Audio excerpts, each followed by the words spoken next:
సరే ఇందాడ మనం ఇంతకు ముందు సినిమాల గురించి మాట్లాడుకునేటప్పుడు ఇండస్ట్రీలో కూడా నాకు కొన్ని షాక్స్ తగిలినాయి అని చెప్పారు కదా. అలా వైసీపీలో పృథ్వీ గారికి తగిలిన ఫస్ట్ షాక్ ఏంటి సార్?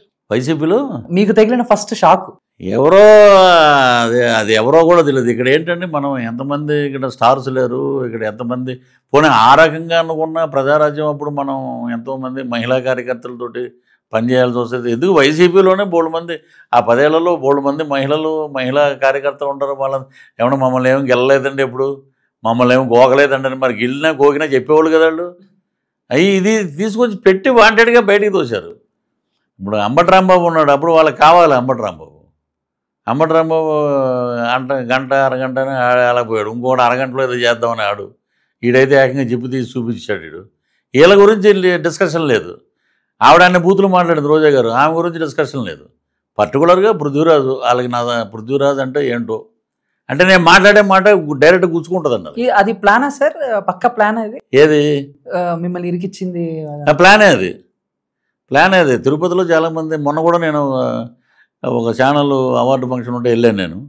అక్కడ ఉన్న వాళ్ళందరూ యూనివర్సిటీలో ఉన్న వాళ్ళంతా ఇదంతా ప్లాన్ మేడ్ బై అక్కడ ఉన్న మీ గ్రూప్లో వాళ్ళే చేశారండి అది.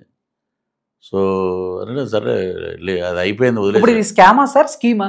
ఇది దేవుడు స్క్రిప్టు. ఈ స్కాములు స్కీములు కాదు, దేవుడు స్క్రిప్ట్ అది. అందుకని భగవంతుడు ఇట్లా రాశాడు స్క్రిప్ట్, పృథ్వీ స్క్రిప్ట్ ఇది. నేను ఒకటే అనుకున్నా, నేను ఏంటంటే షూటింగ్లు బిజీ ఉండటం వల్ల నేను లోకేష్ బాబుని కలిసాం. పవన్ కళ్యాణ్ గారు ప్రమాణ స్వీకారం జరిగిన రోజున వెళ్ళిపోయి ఛార్జ్ తీసుకున్నప్పుడు ఇంకా కలవలసిన చంద్రబాబు నాయుడు గారిని కలవాలి, అసెంబ్లీలో కూర్చోవాలి. దేవుడు వచ్చినప్పుడు దేవుడు స్క్రిప్ట్ ఇదిరా దేవుడు స్క్రిప్టు.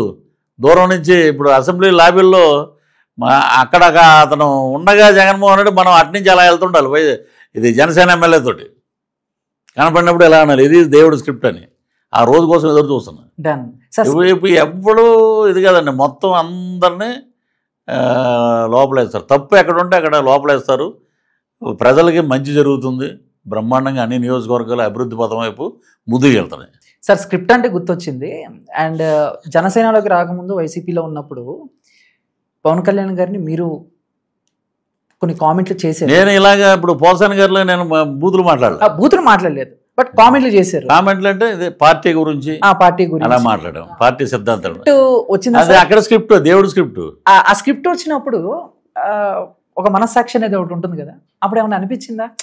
అనిపించేది ఆ టైంలో ఏంటంటే టెర్రరిస్టులని మీరు చేస్తారు ఏదో గదిలో పెట్టి, బాగా దాన్ని ఇంజెక్ట్ చేసి వదిలేస్తారు కెమెరాల ముందు. ఇక మనాతనా లేదు, ఏదో మాట్లాడేసాక తర్వాత చిప్పు దొబ్బాక ఇవన్నీ గుర్తొస్తాయి. వాళ్ళ చిప్పు ఉన్నంతసేపు మనకి పనిచేయదు. ఆ చిప్పు ఎప్పుడైతే దొబ్బుద్ది అనుకోండి, అప్పుడు మొత్తం మ్యాటర్ వెళ్ళిపోద్ది, డిలీట్ అయిపోద్ది. ఎవరైనా మనం ఇదే చేసింది ఇది అని అప్పుడు అర్థం అవుతుంది, ఇది దేవుడు స్క్రిప్ట్ అని. సరే నేను కూడా సమయం కోసం వెయిట్ చేశానండి. భగవంతుడు స్క్రిప్ట్ వచ్చింది. ఫట్మని కొడితే సీఎంఏ వెళ్ళిపోయాడు పక్కకి, ధర్మారెడ్డి వెళ్ళిపోయాడు. అక్కడ ఎవడో దేవుడిని తప్పుకొని ఎవడో వెళ్ళండి.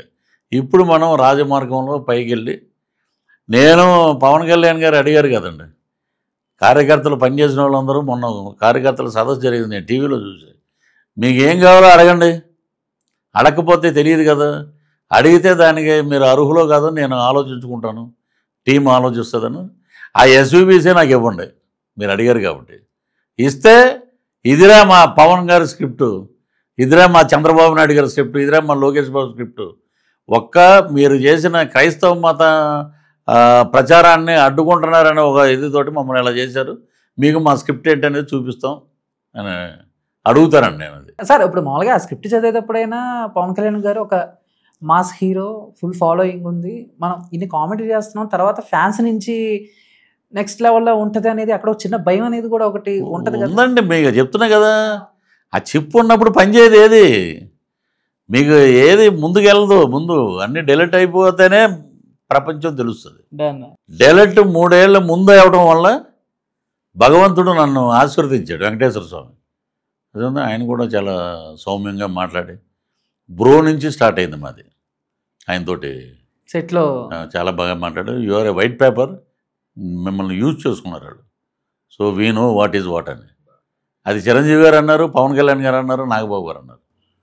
ఫ్యాన్స్ అందరూ తర్వాత వరుసగా 1 ఈరోజు జనసేన ఫ్యాన్స్ అంటే పృథ్వీ గారు మా జన సైనికుడు, పవన్ కళ్యాణ్ గారు బాణం, సరే ఇప్పుడు మీరు అన్నారు ముగ్గురు కూడా, చిరంజీవి గారు, నాగబాబు గారు, పవన్ కళ్యాణ్ గారు, ముగ్గురు కూడా మిమ్మల్ని చూసి ఎడమొహం పెడమొహం పెట్టుకోవటం లేకుండా మీరు ఫోన్ చేస్తే లిఫ్ట్ చేసి మీరు షూటింగ్ స్పాట్లో సెట్స్లో చక్కగా మాట్లాడి మీరు ఇంత కామెంట్ చేసినా కూడా అలాంటి మనుషులు ఉంటారా అనిపించిందా సార్? ఉండరండి. అది ఓన్లీ అదే నేను ఫస్టే చెప్పి మీకు ఆ ఇంటర్వ్యూలో, మెగా వాళ్ళకి మానవత్వం. మన పవన్ కళ్యాణ్ గారు కూడా మేము కండవా వేసుకునే ముందు ఆఫీసులో 1-to-1 కూర్చున్నాం. నేను వాడుకుని వదిలేసే రకం కాదు.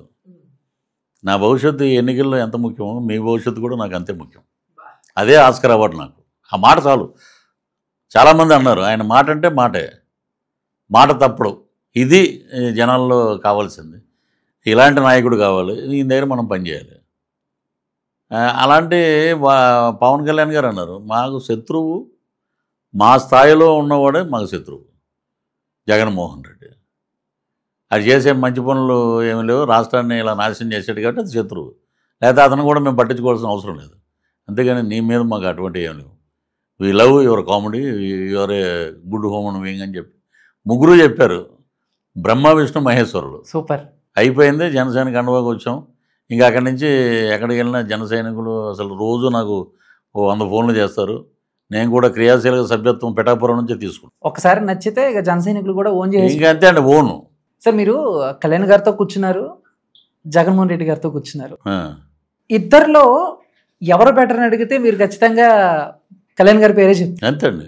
బట్ ఏదైనా ఒక పాయింట్లో కళ్యాణ్ గారి కంటే జగన్మోహన్ రెడ్డి గారు బెటర్ అనిపించేలా ఏమైనా చెప్పగలరా? అయ్యో బాబోయ్, అడిగి ఏదైనా అది ఏదో అంటారు చూసారా, లోపల ఒకటి పెట్టుకుని పైకి నవ్వుతూ ఇలా ధనాలు పెట్టేవాడిని ఎప్పుడు నమ్మకూడదండి. ఓపెన్గా మాట్లాడేసే వాడి దగ్గర ఏమి ఉండదు. పేద ప్రజలకి నేను ప్రాణమైనా ఇవ్వటానికి రెడీగా ఉన్నాను. ఆఖరి స్పీచ్ అప్పుడు నేను కూడా వారాహి రథం మీద ఉన్నా పవన్ కళ్యాణ్ గారితో పాటు. రాష్ట్ర ఎన్నికల ఆఖరి స్పీచ్ అది. నేను ఇన్ని చెప్తున్నాను, ఓటు అనేది మీ చేతిలో ఉంది, మార్పు అనేది మీ చేతిలో ఉంది.